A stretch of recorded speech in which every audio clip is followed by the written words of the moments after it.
And welcome, ladies and gentlemen, to episode 1 of the first ever Jake Spencer podcast. Now, I know we've said tons of names already, the Swissher Sweet Show, the Jake and Bake, all that, whatever.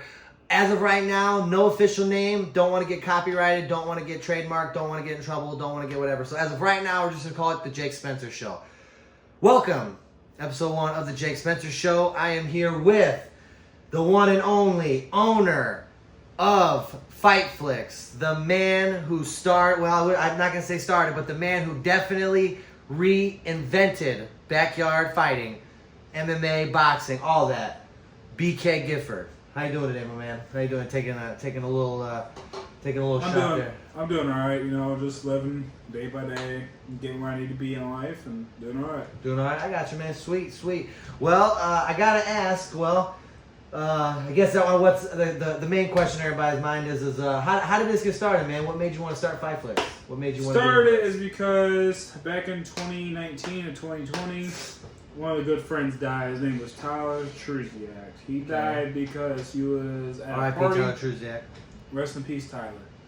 He died because he was at a party one day, got involved with some trouble people he should have been involved with. The guy came up. I'm not going to get too much in detail about the court case happened, but pretty much got shot up at a place he didn't need to be at. And from there on, growing up along with that, besides that, growing up with it, is I got tired of seeing people being hard asses in the street, jumping people, doing this and doing that in the fucking LaPorte County at that. I got tired of seeing that. But yeah, mainly of a big part of it is Tyler Truziak.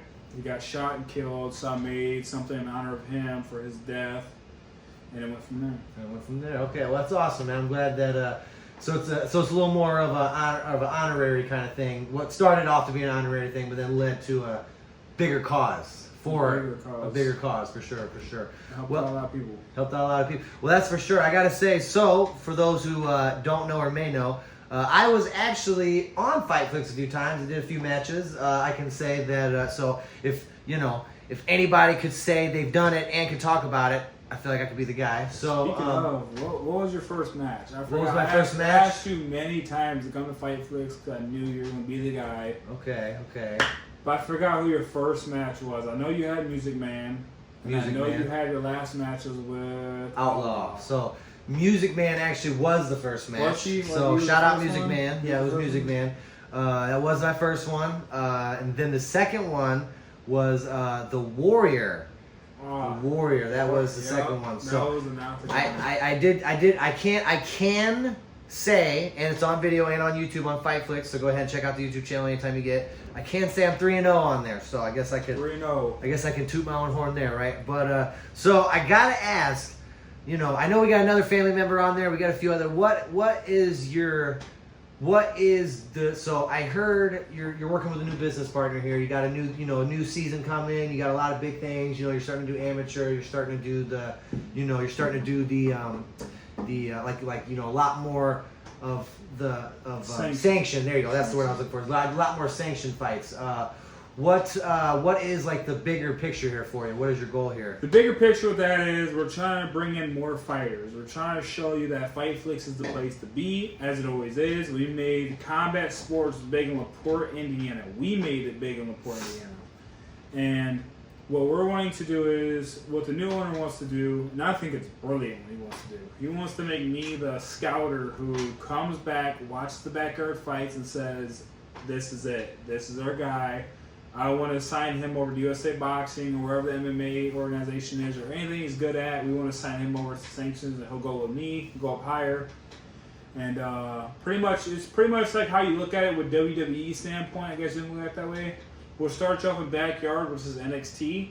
And if you're good enough, you have to be good enough. Not just picking up. We're going to know if you're picking and choosing your fighters, and that's what's going to downhill you. But if we know you are him, I will come in, I will sign you over like I did with Gladiator. I signed him over to USA Boxing. He hasn't went forward with it since I signed him over there. And Glock. I signed Glock over. We're going to sign him over in November. I haven't signed him over yet, but we're going to sign him over in November. and he's going to be doing USA Boxing. He's going to go from there.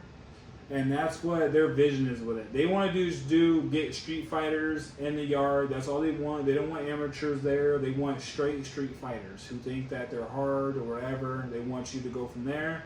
And they want me to pop in and say, this is him. He has potential. He's dedicated. He wants to be here. He wants to fight, and I'll sign you. That's what they want. And if you go to sanctions, you'll be with me, and we'll still continue recording you, doing all that fun stuff. I got you. Fair enough.